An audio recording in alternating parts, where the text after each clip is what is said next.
22009. Why can't 0220 9. No. 0220 09. 20. Why can't? Is there a way to just turn that off? Because that would be pretty annoying. Or I guess I'll just keep using this. All right, guys. We're gonna start from Bidayatul Taharah. So that's the title that you can write. Huh? Yes. 38 seconds in.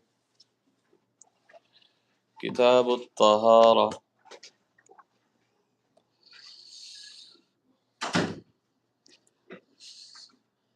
The Book of Cleanliness. It's not more about the book that we're covering. I'm using the book as a medium to teach you guys. We're not going to go line by line.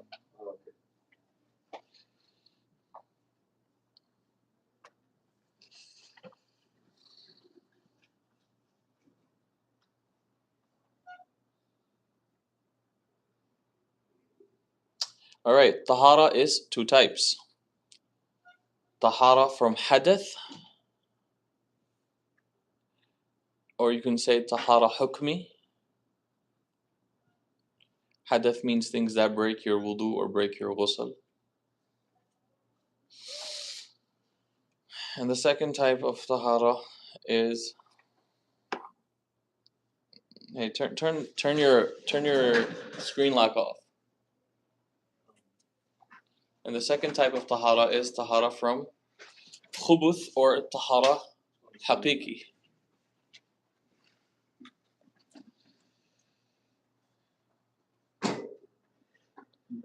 Go to your general, wouldn't you? Mostly it's security. iPhone. No, No, there's a timeout. Just search it. Go back to the main screen and just search up timeout. Timeout? Screen timeout, yeah. Yeah, screen time. Just go back In the to meanwhile, you guys make sure you have written that. Two types of tahara. One is called hukmi, meaning it's a spiritual, essentially, Just search it up. It'll come up. Screen time. or ritual cleanliness, and the other one is an actual cleanliness. So cleanliness from things that break wudu or ghusl, that is hukmi, or from hadath. And the second type is cleanliness from tahara haqiqi. Yes, hukmi and haqiqi, it's easier.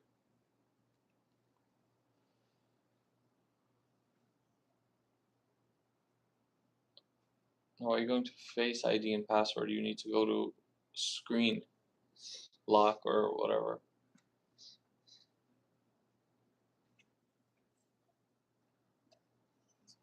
Go to the search bar. Search screen. At top, scroll. Screen time? Screen time. No. Especially if you triple tap the home button, it moves. Yeah. Display and brightness. Display. Display. Yes. Display. Then auto lock. Yeah, the second one. Auto lock and then just change it to never.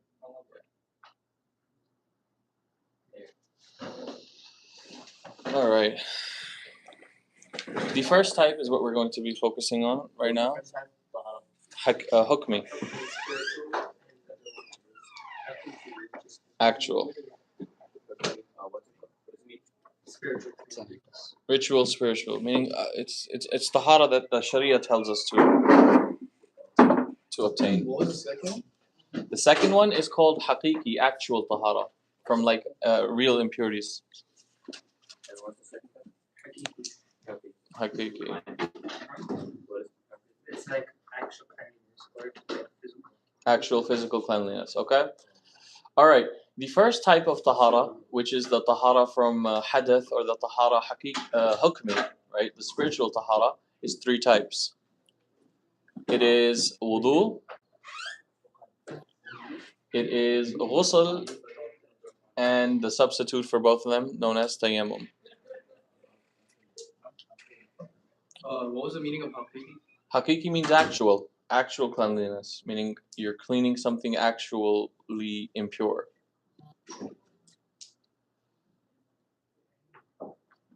And then what did you say for hadath? Hadath. You just gave like The first. What's the first type? What's the two types of tahara have you guys written? hadath and haqiqi.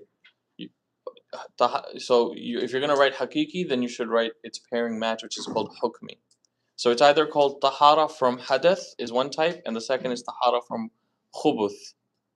That's the second type. Or if you're gonna just write in terms of hakiki and hukmi, the first is called hukmi, the second is called hakiki. Okay? Hukmi tahara, meaning the Sharia gives us hukum to have this tahara, to obtain this tahara. There's no actual impurity. There's three types: wudu, ghusl, and tayammum. That much is clear? Yeah. Alright. Let's start with the chapter of wudu.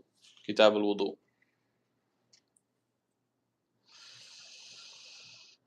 Would that be under hukm? Correct, we're doing hukmi first. So you can title it that way as well. Or the book of wudu you can write. We're going to cover 5 different chapters in this book.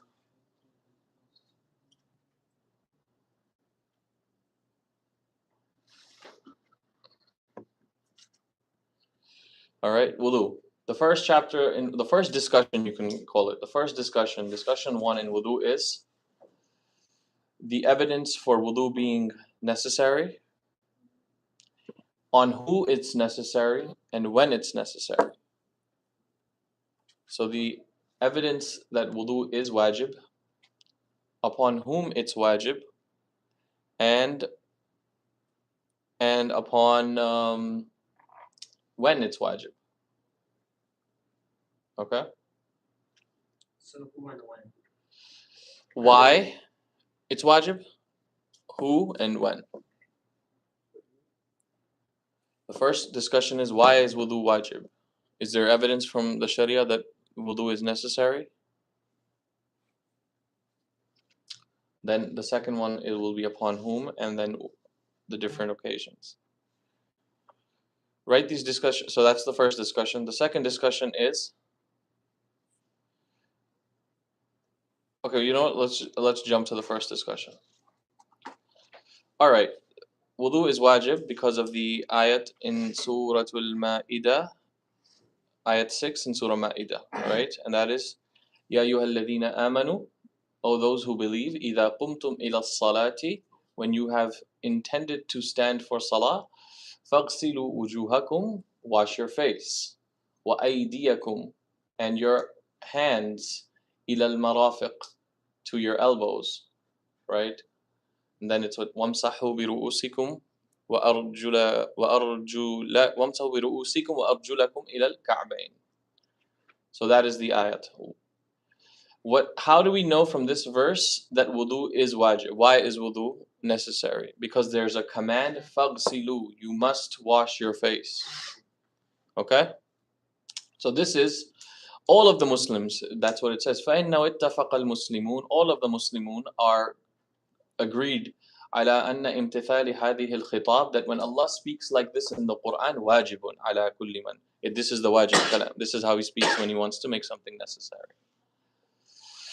From the hadith, the evidence is the Prophet ﷺ, he said, لا يقبل الله صلاة, Allah will not accept a salah بغير طهور, without tahara, ولا صدقة من غلول, and any sadaqah that was taken from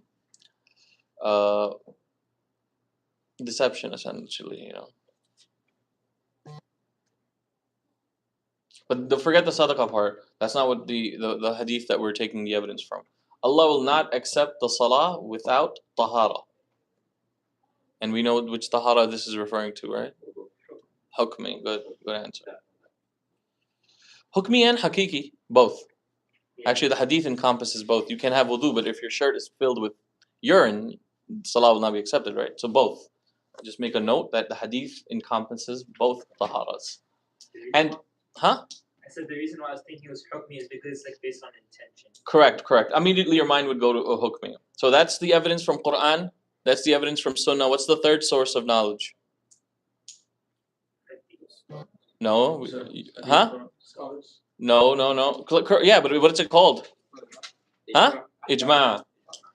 وأما الإجماع, the third evidence is from إجماع on why wudu is fard, and that is فإنه لم ينقل عن أحد من المسلمين في ذلك خلاف. Not a single Muslim has ever debated this issue that wudu is wajib or not. So there's إجماع on this matter. Consensus. Yes. Can you make wudu? I mean, can you do tayammum? You don't feel like doing wudu? No, you cannot. We'll get to why when we get to the chapter of tayammum on when tayammum is conditional. It's a substitute for wudu and ghusl, but it has its conditions. All right, so that's the first discussion. We know now why, right? Let me see if there's anything juicy or interesting that I can mention in here. How? All right, one thing that you can mention, or one thing to note down, is whoa, did we skip a discussion here? Yeah, I think we did. No, we didn't. Okay, the second discussion is upon whom is it? This is his phone. I can't even edit the book on his phone. Can I? No. It's a PDF. Oh, it's a PDF. Then I can edit it. The second discussion is. Oh, that's the. Sorry. The second discussion is upon whom is it wajib, and that's right. I mean, the first discussion, second portion, right? On who is this wajib? The condition, who is wudu necessary upon? The condition for that individual is baligh. He must be have hit puberty. Aqil, and they must be mentally mentally sane. Yes, they must be sane or mentally their mental functionalities are working enough to where they understand certain things. Okay, this is by ijma'. This is established. The evidence for on whom are these two conditions, right? What are the two conditions on who wudu is wajib upon? Must have hit puberty. Baligh, aqil. Okay. There's sunnah on this and ijma' on this. We're not going to get into it. You just need to know this is a step. And once there's ijma' on it, ijma' means no one disagreed to these two conditions. Okay? No one disagreed to these two conditions. There is, as for the evidence from the sunnah, which is a nice hadith of the Prophet ﷺ, the Prophet ﷺ, he says, rufi al-qalam, the pen has been uplifted by Allah, meaning the pen which writes good deeds, bad deeds, and accountability. There's no good deeds and bad deeds written for the following three people. Sabiyun, non-puber, person not baligh. Hatta yahtalima, until he has ihtilam, or when he... Puberty, yes, until they hit puberty. Wal majnoon, and the person whose sanity has disappeared, hatta yufiqa, until they come back to their senses. So that's the hadith and this hadith is in Abu Dawud, Nasai, and Hakim, and this is Sahih. So you can just write Nasai. Nasai is the strongest source over there. There's no in terms of ijma, there's no difference over here, right? There's ijma here. There's a third condition on whom that the scholars have differed on, meaning you need to be aqil, you need to be baligh. What about Muslim? Is being a Muslim a condition? Meaning, the scholars have had a اختلاف الفقهاء هل من شرط وجوبه الإسلام أم لا وهي مسألة قليل الغناء في الفقه لأنها راجعة إلى الحكم الأخرى.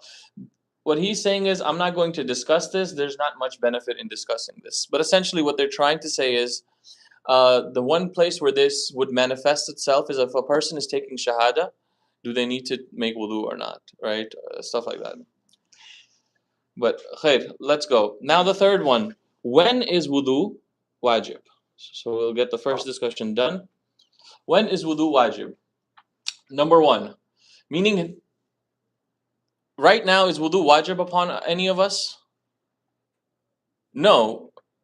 So before we do certain actions, wudu has to be wajib, right? Never is a Muslim required to remain in wudu. But it is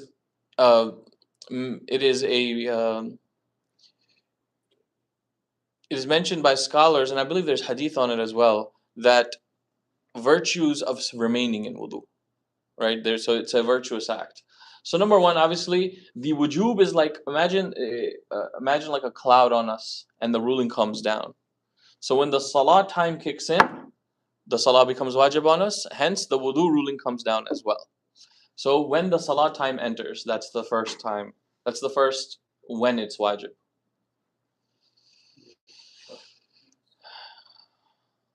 Is it better to make wudu every salah? Yes. Yeah. It's better to make wudu every salah. I was just reading a book yesterday. Initially, in the beginning of Islam, the Prophet ﷺ was commanded, it was wajib for him to make wudu for every salah. And then Allah had replaced that with what? Miswak. That if you have wudu, that's fine, but prior to every salah and every, you should always make miswak. So the Prophet ﷺ then, he was intentionally doing a lot of miswak. There's a book I read yesterday. I think the Sheikh comes to a lot of your guys' graduations, Mufti Shibli, and he wrote a book on 70 hadith compiled on miswak. Very beautiful book, huh? Yeah, he gave it to me a couple of years ago. It was just in front of me, and I decided to read it, and it was very beneficial. Can you put I heard people put toothpaste on miswak.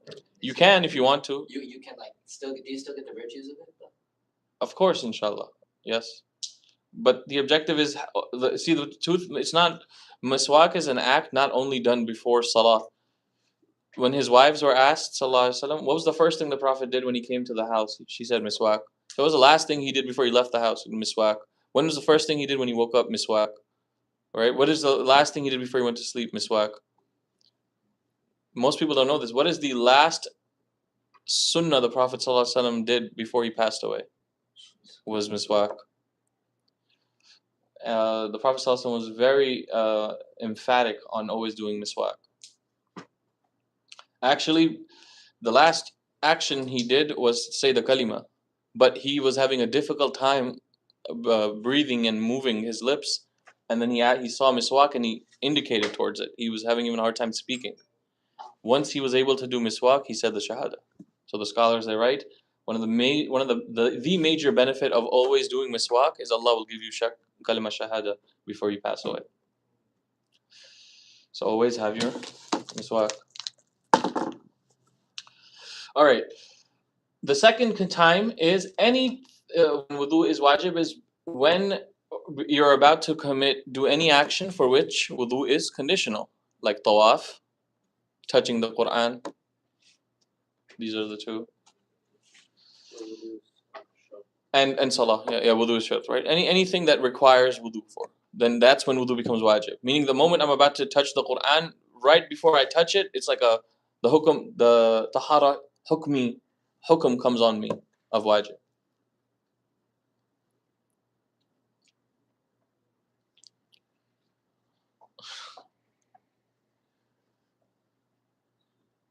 Alright. من شروط دخول الوقت وأما دليل الوجوب عند الإرادة فعل وهو شرط فيها فيأتي. And we'll give evidence to everything he said a bit later. Chapter, the second discussion. Yes? When it's wajib. After that, it's shart فيه وإن لم يكن ذلك Where which line? second line. Second to last line? No, the second line. First line. Second verse. الذي الوضوء شرط فيه and that's conditional وإن لم يكن ذلك. وإن لم يكن ذلك, you're saying that. أما الوجوب فإذا دخل وقت الصلاة, I've discussed that. مطلق أما وجوب عند دخول فلا خلاف يعني okay, there's no difference of opinion on the salah. فأوجب الوضوء عند القيام من شروط الصلاة دخول الوضوء أما دليل الوجوب عند the second line, like the second line from the top. It's literally in the middle. وإن لم يكن ذلك متعلق بوقت. Okay. So أو أراد الإنسان الفعل الذي وضوء شرط فيه وإن لم يكن ذلك متعلقا بوقت. Oh yes. Reading Quran and tawaf don't have a time. You can do it anytime you want. That's what he's saying. He's saying there's certain things that wudu becomes wajib. That's the time wudu becomes wajib, even though those actions have no wajib time. Salah has a wajib time. Forget that. The second discussion. So we did the first discussion. The first discussion is regarding the wujub of wudu. Why, who, and when. The second discussion is ma'rifatu af'al al-wudu, recognizing the actions of wudu, meaning what is wudu. This is the discussion. What is actual wudu? What and how to perform wudu. So second discussion, what is wudu? And that is the entire verse, and that is the main source. Surah Ma'idah verse. It's not verse 6. It's definitely not verse 6 in Surah Ma'idah. It's no way. It can't be verse 6. No. I'm almost 100% sure it's not verse 6. Almost 100% sure it's not verse 6. It's more like verse 26 maybe.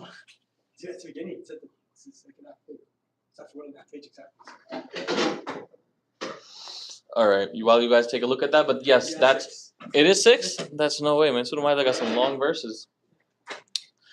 All right, Surah Ma'idah verse 6 is the what to do wudu. That is the actions mentioned in the Quran. O those who believe, إِذَا قُمْتُمْ إِلَى الصَّلَاةِ, when you have intended to stand for salah, right? فَاغْسِلُوا وُجُوهَكُمْ, washing the face, number 1. وَأَيْدِيَكُمْ إِلَى الْمَرَافِقِ, and your hands up, and your hands to your elbows, including your elbows. But we're going to get to that discussion. Let's just write the verse down. Wash your face, wash your hands to your elbows. That's 2. Wipe your head, or wipe your heads, talking to everyone. And وَأَرْجُلَكُمْ إِلَى الْكَعْبَيْنِ, and your feet to your ankles. Now, Nahu discussion. We didn't cover huruf al-jar with you, right? All right. If you just read the verse, it seems that you need to wipe the feet, because it says, and wipe your heads and your feet to your ankles, correct? Now, let's look at 2 things. There's 2 commands here. One command is faghsilu, wash. The second command is wamsahu, okay? After faghsilu, the maf'ul, right, has a fatha, correct? So washing face, washing idea, hands, arjula. So let's go back to washing. Whereas in wamsahu, ba gives a kasra, ru'usikum. So that's how we know what it's the ruling for the feet goes back to the washing because of the mansub, it is maf'ul, not to the wiping. That's just a side Arabic discussion. And by the way, you guys, we should have covered huruf al-jar if you guys were just a little more serious. It was literally, we get in the first 5 chapters. Okay. We will find out also there's more evidence from the Sunnah, and there's 12 famous masail of fiqh that are covered in just this what to do. Okay? All right, let's cover each masala. Masalatul ula min ash-shurut. The first masala, in terms of it comes to what to do in wudu, is there any condition in wudu before you do these actions mentioned in the Quran? The first discussion is the condition of niyat. The discussion on condition of niyat. All right, so so there's multiple masail that we have to go through. The first one is there a condition on the wudu for these actions of wudu to be accepted? You guys understand?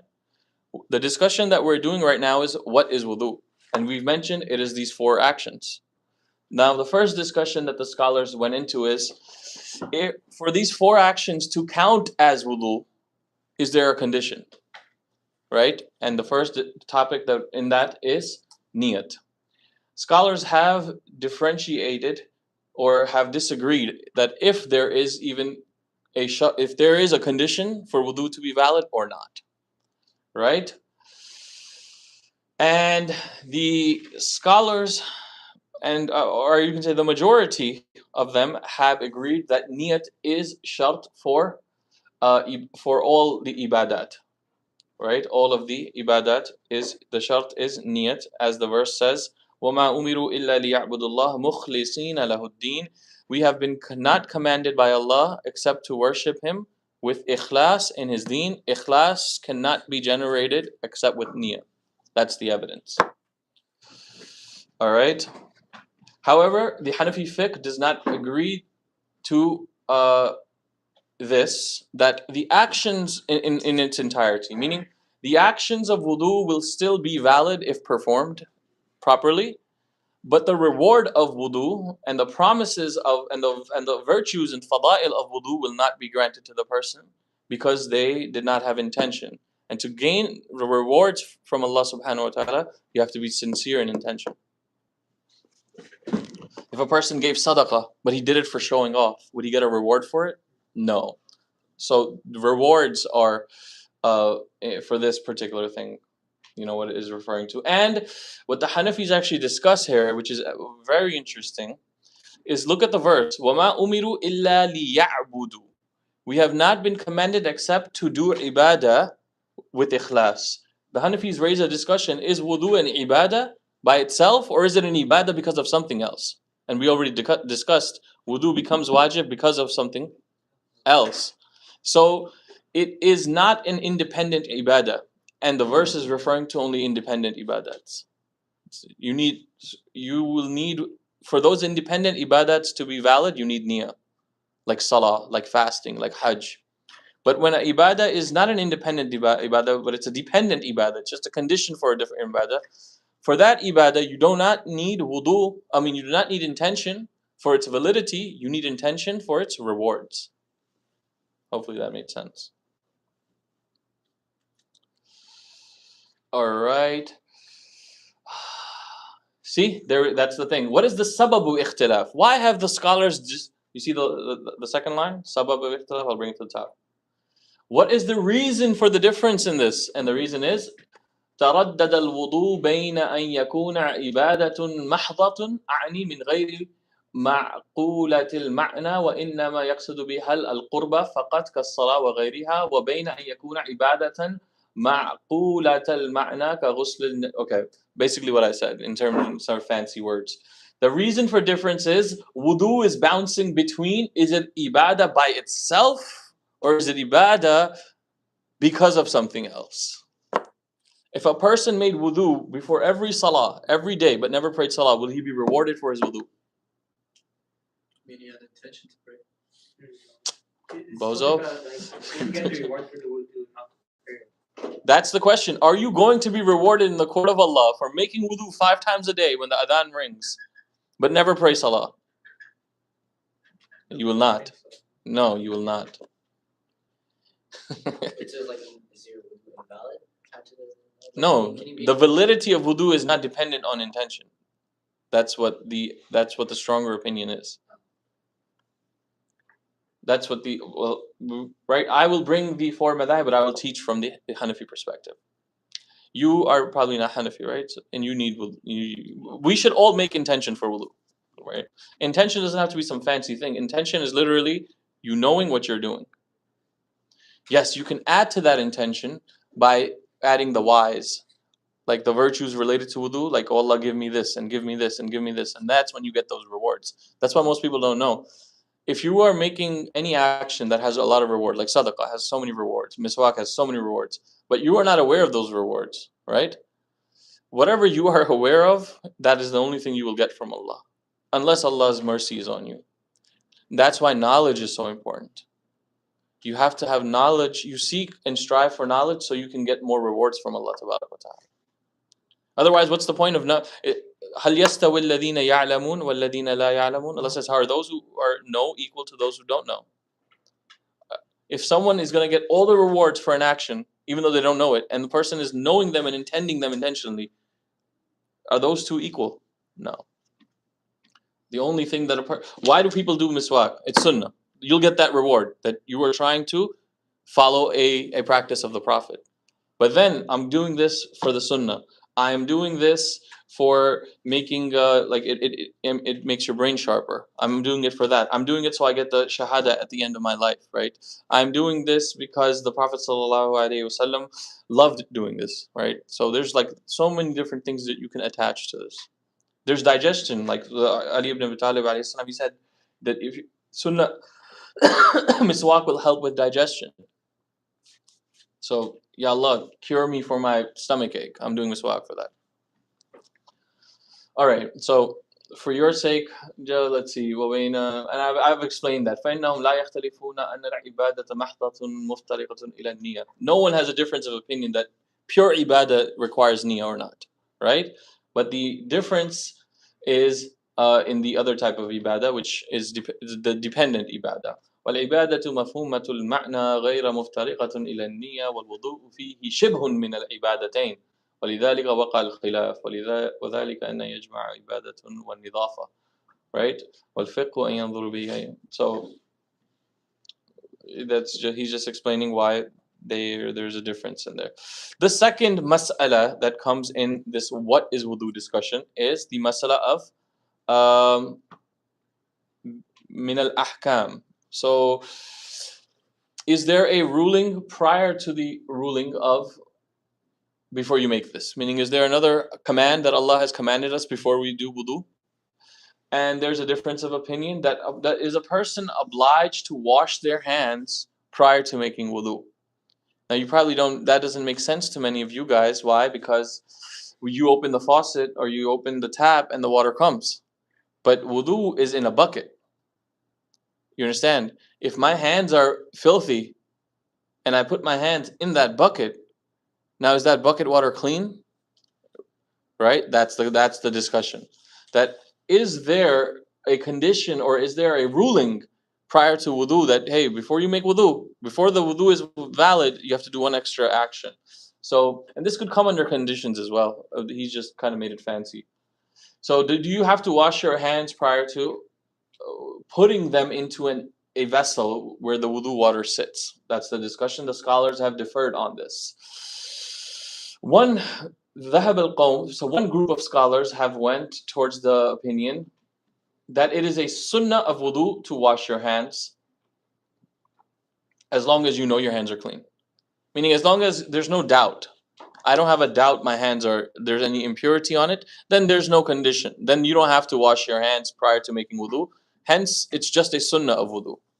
That's why what do we do? What's the first thing that we do when we start wudu is wash our hands, right? Whereas in the Quran says first wash your face, then wash your hands. But that is just the sunnah of wudu that we first perform to make sure this happens. And this is the mashhur madhab of Imam Malik and Ash-Shafi'i. Meaning it's just a sunnah of wudu. Some people say it is mustahab because there could be, because of shak, because of doubt. I don't know. Meaning so they don't go to sunnah. They say, no, this is not even a sunnah of wudu. What we're doing in the beginning of making wudu, that is not from the sunnah. It is a mustahab action, meaning if you do it, good, you'll be rewarded because it is something the Prophet did. But the Prophet didn't do it as a part of like the sunnah of wudu. He did it just as a good action because cleaning, Prophet was obviously the best human being, a clean man. So just out of being more clean. So he's saying if you have doubt that your hands might be dirty, that's why it was done. So it's mustahab. Mustahab means if you do it, you are rewarded. If you don't do it, no issues. You have not left the sunnah. That's the second group.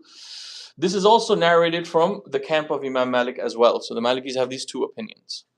By the way, one thing to keep in mind, by the way, the author of this book is also Maliki. Imam Malik's sunnah means what Hanafis call wajib. And Imam Malik's mustahab generally means what we call sunnah.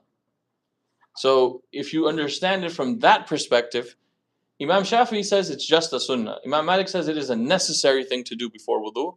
And another opinion from him is, like Imam Shafi'i, it is from the sunnah. Okay? But that will really throw you guys off. So let's not, because when we read what we call wajib, everyone else calls fard. You understand? What we call fard, everyone else also calls fard. Because the Hanafis are their rulings are much more divided into specifics. So you have to keep that in mind. But hence, what you could just write, there's camp 1 says it is sunnah with a parenthesis or a note you can make where Imam Malik you can put wajib as per him. And camp 2 is that it is mustahab, but I would write parentheses, mustahab according to some Malikis, in parentheses, this equals to sunnah as per Hanafi. The third opinion is no, it is wajib to wash your hands prior to for that person who wakes up from sleep. The third opinion on this is that if you just woke up from sleep and you're about to make wudu, it is wajib. It is necessary for you to make wudu because you do not know where there's a hadith that you do not know, like aina batat yadak, where you do not know where your hands spent the night. It could have been so you might have impurities on it or not. And there's a madhab called a Zahiri madhab. وَبِهِ قَالَ دَاوُود وَأَصْحَابُهُ Dawood al-Zahiri and his Zahiri camp, which just take everything on the apparent meaning, right? Their fiqh rules are different, and we'll maybe touch some of them.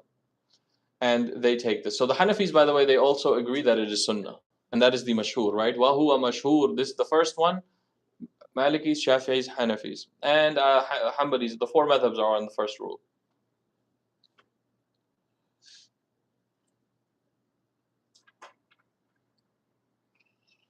Well, rather okay. We're removing Imam Ahmed because Imam Ahmed has a unique opinion. The fourth opinion on this is Imam Ahmed's opinion. Imam Ahmed says it's wajib from the sleep of the night, but it's not wajib in the sleep of the day. Okay, so And the previous one was talking about like any type of sleep. anytime you sleep, yes.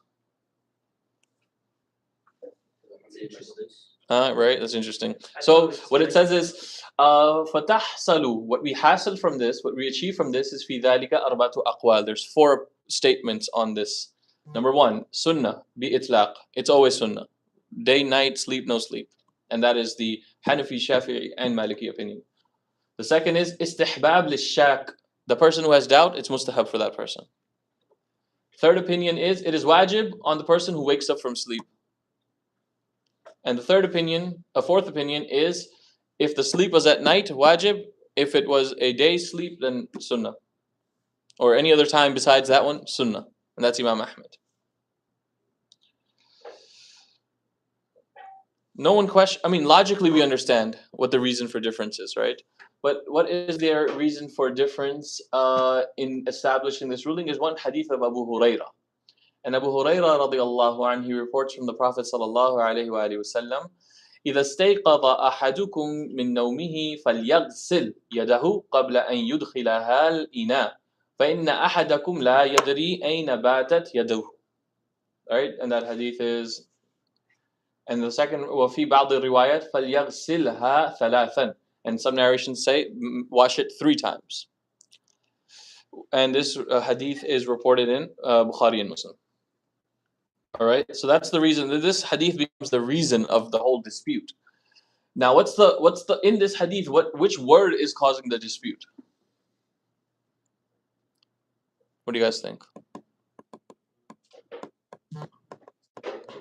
If you take the hadith at face value, you would say "Falyaghsil." The Prophet is commanding here, correct? So the Zahiris say wajib all the time, especially when you wake up. The word "falyaghsil," the command "falyaghsil," is the word on which there's dispute, and this is a good side discussion, and you can put this down. This one discussion that I'm going to mention is the reason for hundreds and thousands of mas'alas having a difference of opinion in terms of ruling. What is the default of all commands given by Allah and His Messenger? Yes. The discussion is, if a command is given by Allah or His Messenger, what is the default we take? Hanafis take wajib as the default. Shafi'is take sunnah as the default. Wajib only if the surrounding evidence of the context supports it. So if the context supports it, then we go to wajib. Otherwise, we say sunnah. And Maliki say allowance. It just means can. So it's must, should, can. Okay? And Malikis take that as the default. It's always allowed, mubah, jaiz. They say what the Prophet is saying is jaiz by default, unless other evidence surrounding it takes it up to mustahab, takes it up to sunnah, takes it up to wajib. That in itself is the reason of difference here. You understand? So Imam Shafi'i, he keeps it as sunnah on his default, and he doesn't need a reason to change it.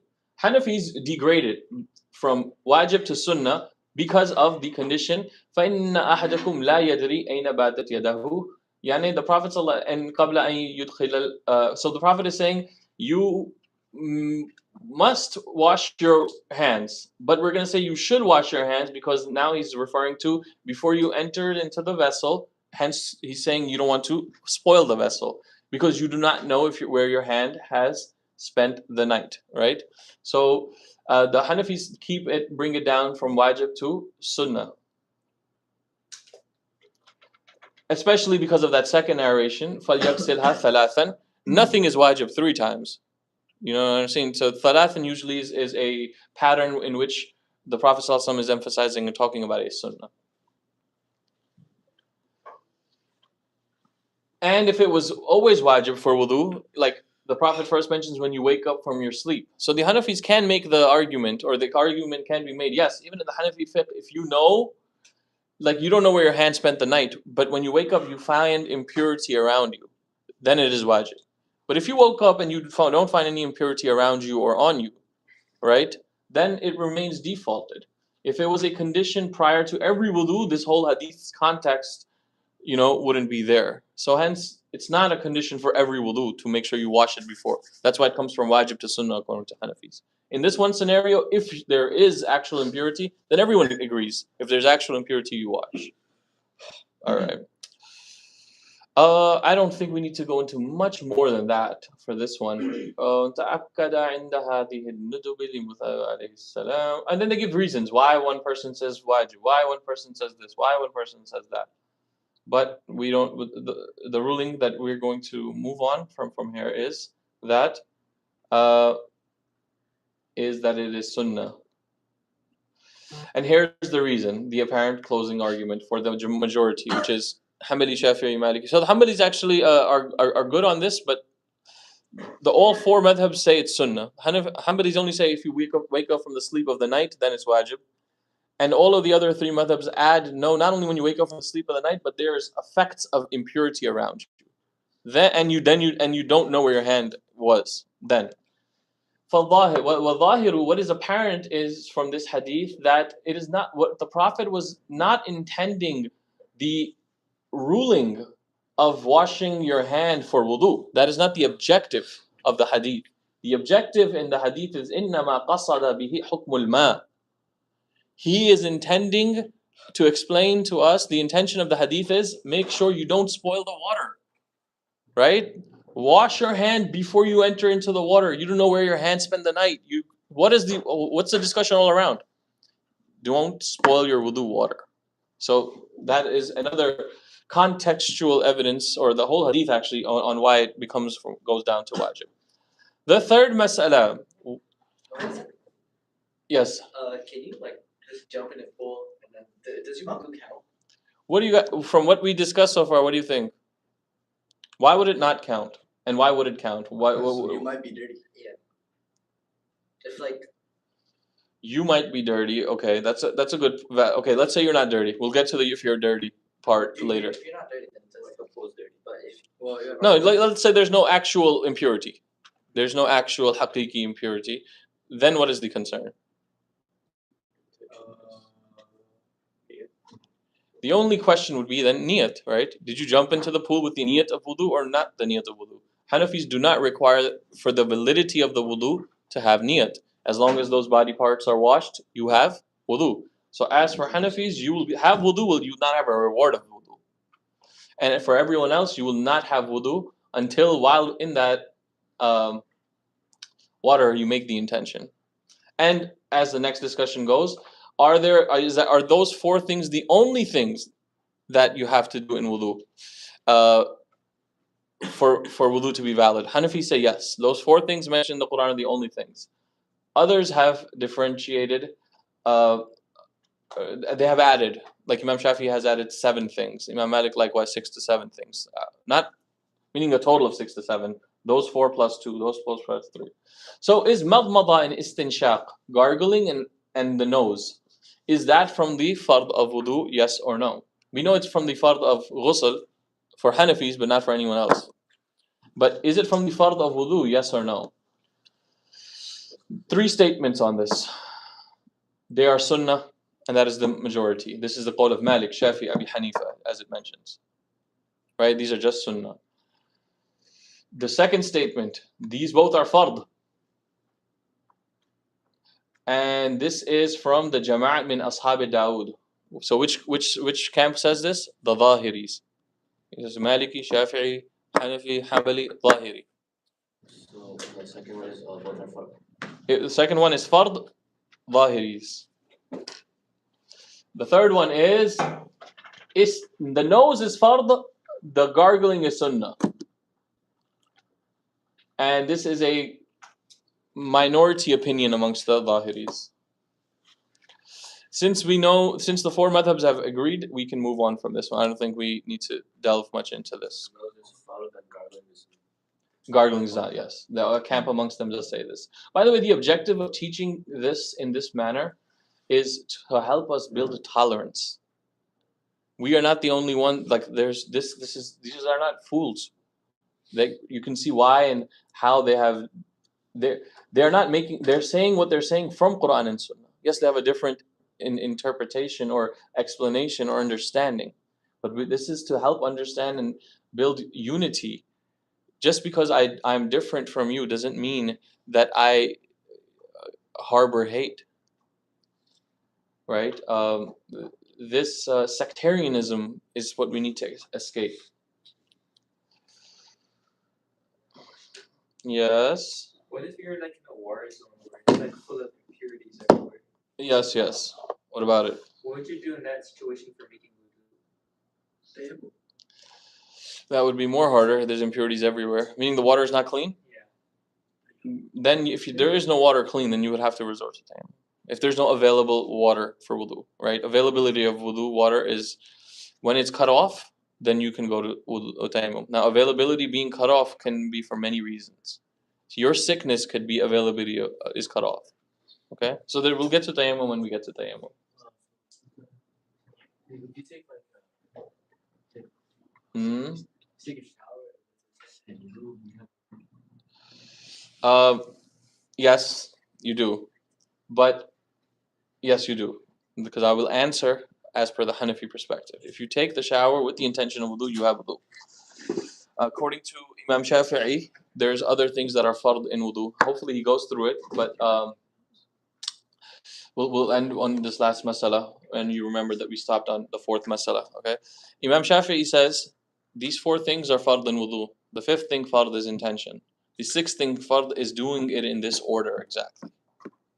Okay, and the 7th thing is, I think that's it for Imam Shafi'i. Imam Malik says intention is also fard. The order is not fard, but tasalsul is fard, doing it one after the other. Okay, meaning before the other one dries, you wash the next body part. And Imam Malik says dalk, according to some Malikis, meaning you can't just go into a pool and come out. According to some Malikis, you have to do dalk. You have to rub. You have to actually do the actions of wudu.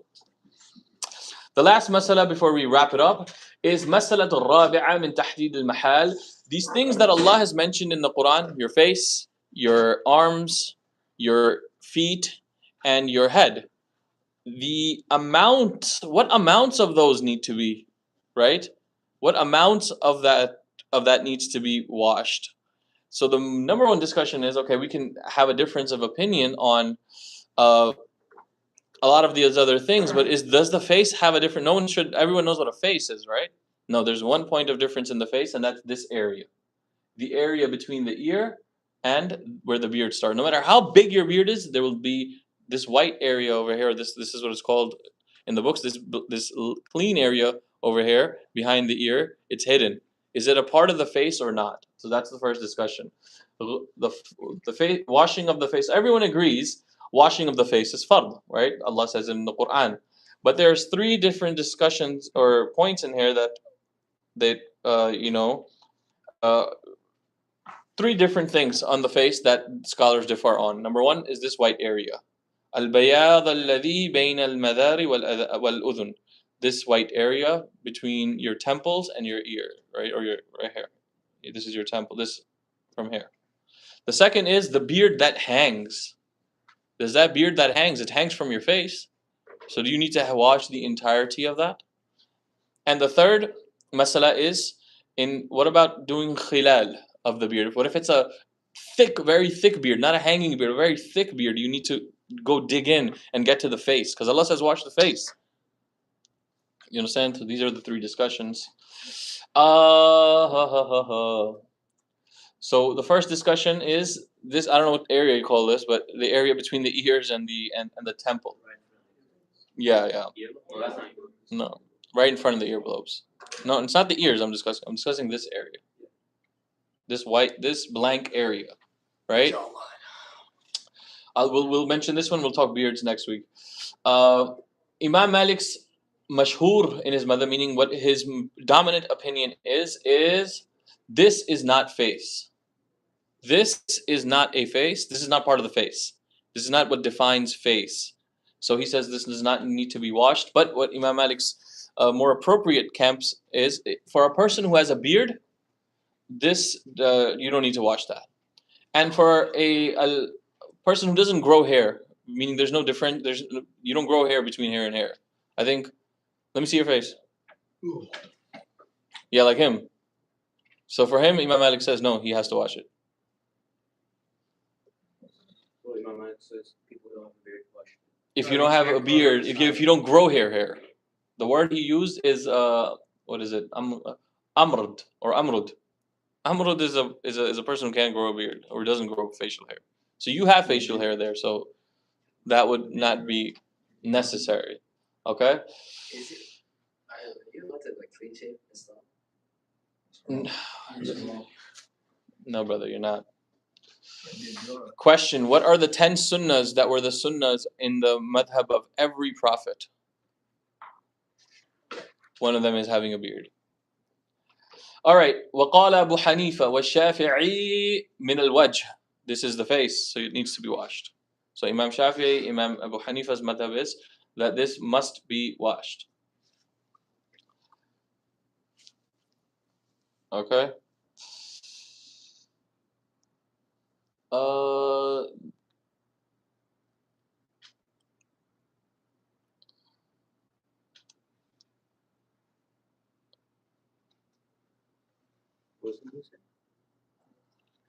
Yeah, we'll actually discuss the second one.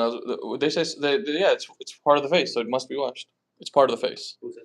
Shafi'i and Abu Hanifa. So the Hanafis and Shafi'is.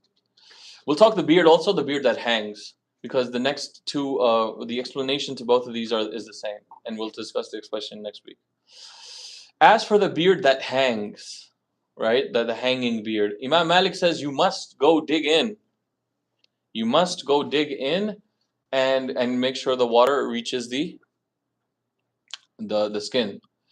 The Shafi'is and the Hanafis don't require that, right? Meaning you just washed your face, the beard that's hanging, it's just like that's it. You don't need to you don't need to retouch it up. Obviously you should, but you don't need to. Like if you just wash your face, right? That's enough. But what we need to keep in mind is the beard which hangs, the skin. Well, that's the next one. We're just talking about the beard that hangs. The thick beard versus the thin beard is the third discussion here. So the beard that hangs, Imam Abu Hanifa's opinion is no, it is not necessary to pass water on that beard. Imam Malik says you must pass water on like mine. It's a hanging beard, right? We're not talking about thickness or thin beard or thick beard. It just hangs. So you don't need to. As per Hanafis, as per Malikis, you do. And as per Imam Shafi, one of Imam Shafi has two opinions on this. One is yes and one is no. And we'll end over here. وهو غير معتمد والمعتمد وجوبه. Imam Shafi's mu'tamad opinion, meaning his madhab is on with Imam Malik. So you could say Imam Malik and Shafi'i they say you must pass the water on the hanging beard, and Abu Hanifa's and the Hanafis, they say you do not. Alright guys, this recording will be on the channel for you guys to review for notes. Inshallah, we'll do it next week. Get ready for Salah. SubhanAllah wa bihamdihi, subhanakallah wa bihamdihi. How do you end this? Just hit the X button. Yeah. We'll cancel.